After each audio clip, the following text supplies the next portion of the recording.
मन मस्तिष्क की वह क्षमता को कहते हैं जो जीवों को स्मरण शक्ति, चिंतन, निर्णय, बुद्धि, भाव, एकाग्रता, व्यवहार, अंतर्दृष्टि आदि से सक्षम बनाती है। समानता हम कह सकते हैं कि मन शरीर का वह हिस्सा है जो ज्ञातव्य को ग्रहण करने, सोचने, समझने का कार्य करता है। बहुत से लोग मन और मस्तिष्क को समान समझते हैं, जबकि वास्तव में ऐसा नहीं है। मनोविज्ञान के अनुसार मस्तिष्क शरीर का एक अंग है, जबकि मन मस्तिष्क की सभी क्रियाओं का योग है।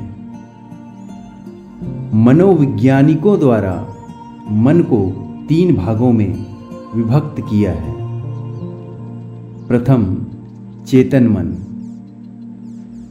द्वितीय अर्धचेतन मन, तृतीय अवचेतन मन।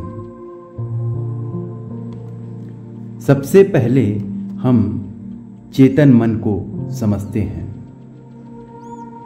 चेतन मन जिन क्रियाओं का हमें ज्ञान रहता है उसे हम चेतन मन कहते हैं। चेतन मन यह मन का पहला स्तर तथा ऊपरी भाग है। चेतन मन को 3 भागों में विभक्त किया गया है। पहला ज्ञानात्मक, दूसरा भावनात्मक, तीसरा क्रियात्मक।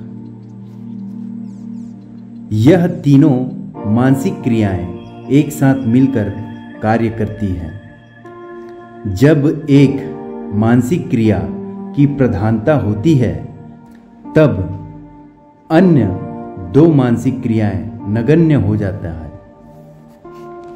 उदाहरण के तौर पर मान लीजिए कि आप किसी बगीचे में गए हैं और वहां आपको एक सुंदर फूल दिखाई देता है। फूल को देखकर आपके भीतर ज्ञानात्मक क्रिया उत्पन्न होती है। इसके बाद आपके अंदर उसके द्वारा सुख तथा दुख की अनुभूति होती है। ये भावनात्मक क्रियाएं हैं। अच्छा पुष्प सुख की अनुभूति करवाता है, इसलिए हम उसे प्राप्त करना चाहते हैं। प्राप्त करने की यह इच्छा क्रियात्मक इच्छा को व्यक्त करती है। इन 3 क्रियाओं में से कौन सी क्रिया पहले होती है यह कह पाना मुश्किल है। कुछ स्थितियों में ये क्रियाएं एक साथ होती है तथा कुछ स्थितियों में एक क्रिया पहले होती है और अन्य बाद में होती है। इस प्रकार चेतना आपकी अपनी संपत्ति है। कोई दूसरा व्यक्ति उसे ज्ञात नहीं कर सकता। आइए अब अर्धचेतन मन को समझते हैं। अर्धचेतन मन का वह भाग ज्ञात नहीं होता, अलबत्ता प्रयत्न करने पर इसके अंदर पाई जाने वाली क्रियाओं को चेतना में लाया जा सकता है। इस प्रकार इस क्षेत्र की क्रियाएं ध्यान की सीमा के परे होती हैं, जिन्हें प्रयत्न करने पर ही ध्यान के केंद्र में लाया जा सकता है। इस भाग की क्रियाएं बिना रोक टोक के चेतना में प्रवेश कर सकती है। इन पर कोई प्रतिबंध कार्य नहीं करता। उदाहरण के तौर पर कभी कभी बातचीत के दौरान हम सामने वाले का नाम भूल जाते हैं। जब हम अपनी याददाश्त पर जोर डालते हैं तो उसका नाम हमें याद आ जाता है। आइए अवचेतन मन को समझते हैं। यह मन का सबसे निचला तथा गहरा भाग है। इसे चेतना की गहराई, डीप ऑफ अनकॉन्शियसनेस कहकर पुकारा जाता है। Deep of concentration. यह भाग एक ऐसा भंडार घर के समान है जहाँ पुराने से पुराना सामान पाया जाता है।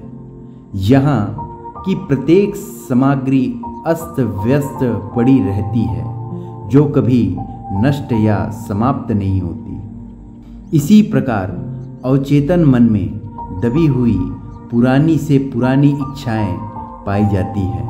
जो इच्छा एक बार अवचेतन मन में पहुंच जाती है वह फिर कभी नष्ट नहीं होती।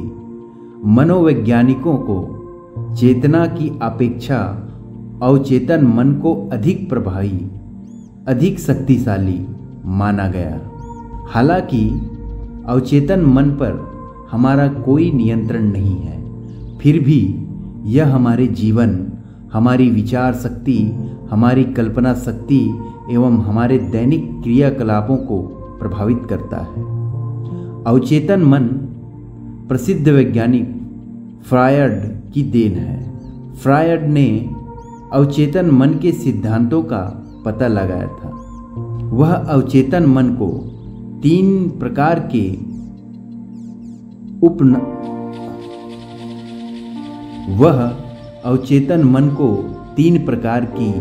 उपमाओं से समझाया है। पहला, पहाड़ की दो ऊंची चोटियों का सबसे निचला भाग। दूसरा, ग्रीन रूम। तीसरा, आइसबर्ग। जिस प्रकार पहाड़ की चोटियों पर सूर्य का प्रकाश दिन के अधिकांश समय तक रहता है, उसी प्रकार चेतना का भाग है। जिस प्रकार पहाड़ के निचले भाग पर दोपहर को सूर्य की किरण नहीं पहुंच सकती, उसी प्रकार चेतना की एक किरण भी अवचेतन मन में नहीं पहुंच सकती। इस प्रकार अवचेतन मन पहाड़ का निचला भाग है जहां प्रत्येक समय अंधकार रहता है और यहां मनुष्यों का पहुंचना सुगम नहीं है। दूसरी उपमा के अंतर्गत फ्रायड ने अवचेतन मन को थिएटर के ग्रीन रूम के समान माना है। जिस प्रकार ग्रीन रूम में अभिनेता नग्न तथा अर्धनग्न स्थिति में रहते हैं तथा वस्त्र आदि वस्तुएं अव्यवस्थित पड़ी रहती हैं, उसी प्रकार हमारे अवचेतन मन की इच्छाएं हैं। जब ये पात्र रंगमंच पर उतरते हैं तो अपनी पोशाक, श्रृंगार तथा बोली आदि को सुधार लेते हैं। उसी प्रकार जब अवचेतन मन की इच्छा चेतना में पहुंचती है तो नए नए स्वांग बनाकर मनमोहक रूप धारण कर लेती है। अंत में अवचेतन मन को बर्फ के उस बड़े खंड के समान बताया गया है जो समुद्र में बहता रहता है, जिसका 1/10वां भाग पानी के ऊपर और 9/10वां भाग पानी के नीचे रहता है। इसी प्रकार हमारा चेतना भाग का बहुत छोटा है और अवचेतन मन का भाग काफी बड़ा। हालांकि आइसबर्ग का थोड़ा सा भाग ही दिखाई देता है, फिर भी वह बड़े बड़े जहाज़ों को चकनाचूर कर सकता है।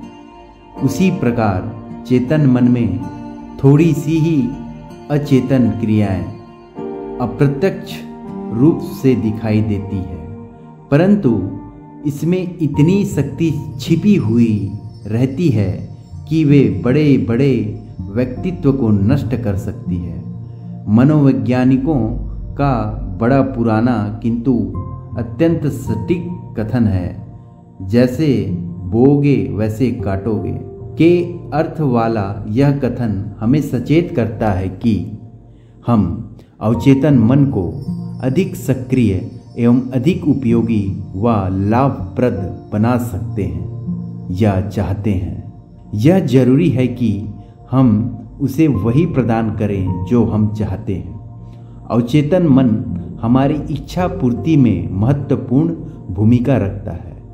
इसे मस्तिष्क द्वारा जो आदेश मिलता है वह वैसे ही कल्पना करता है। तभी तो मनोवैज्ञानिक कहते हैं कि यदि हमें सफल होना है तो हमें चाहिए कि हम अवचेतन मन को निश्चित आदेश दें, इसे बार बार याद दिलाएं कि हमारा उद्देश्य क्या है और हम क्या प्राप्त करना चाहते हैं। हमारा अवचेतन मन प्रोत्साहन मांगता है।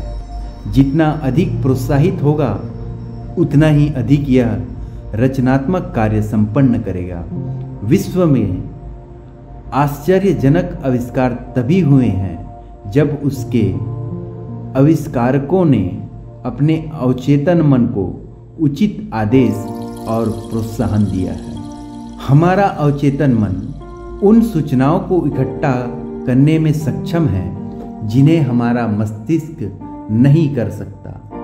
किसी फिल्म में देखा गया कोई दृश्य कुछ पलों के लिए पर्दे पर आया और चला गया। यदि हमें यह दृश्य अच्छा लगे तो चेतन मन इसकी सराहना करने भूल जाएगा, किंतु यह दृश्य अवचेतन मन में चला गया तो यह एक चित्त स्मृति बन जाएगा।